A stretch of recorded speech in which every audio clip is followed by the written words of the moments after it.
Do Africans truly have allies? True allies to Black folks sacrifice, take action, and demonstrate their commitment through their time, money, or by putting their bodies on the line. These are important questions that Africans must ask ourselves about other groups. Would they sacrifice for us? More on this as we get into the video.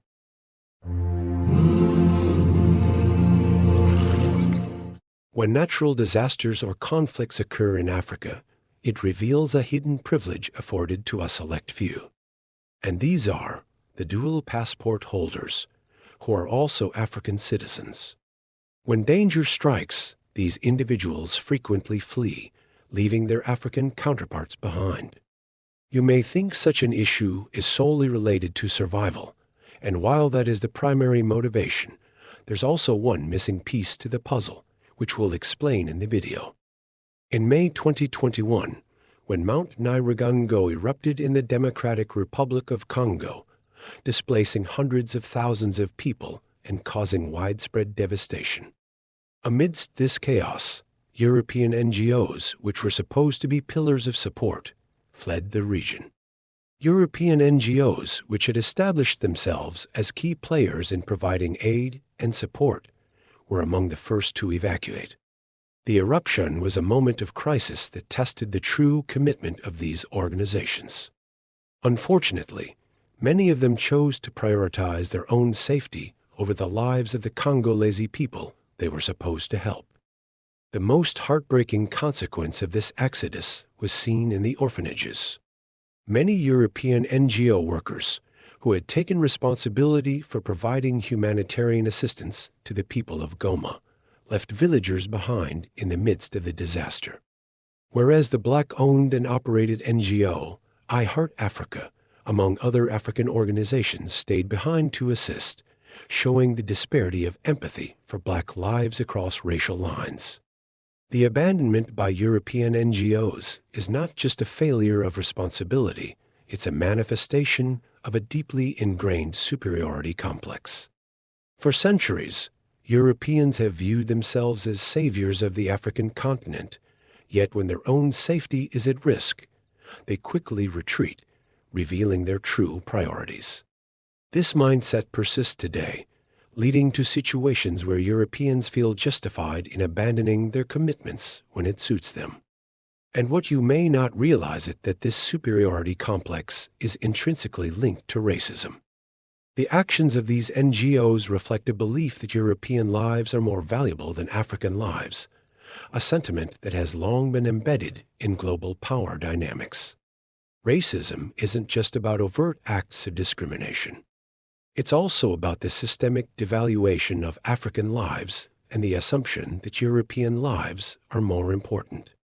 This was evident in how quickly these NGOs abandoned their posts in the face of danger.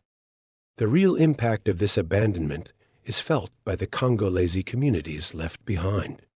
These vulnerable individuals, already facing immense hardship, were further traumatized by the sudden departure of those who are supposed to provide assistance in times of crisis. Therefore, it's imperative for African communities to build self-reliance and seek support from within, rather than depending on foreign entities that may not be committed in times of need. The eruption of Mount Nyiragongo exposed the fragility of relying on European NGOs, and it also highlighted the enduring presence of a superiority complex.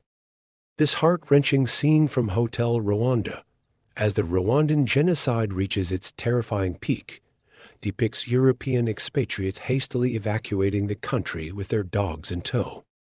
This starkly contrasts with the desperate Rwandans they leave behind, underscoring the disparity in global empathy and the privilege afforded by nationality.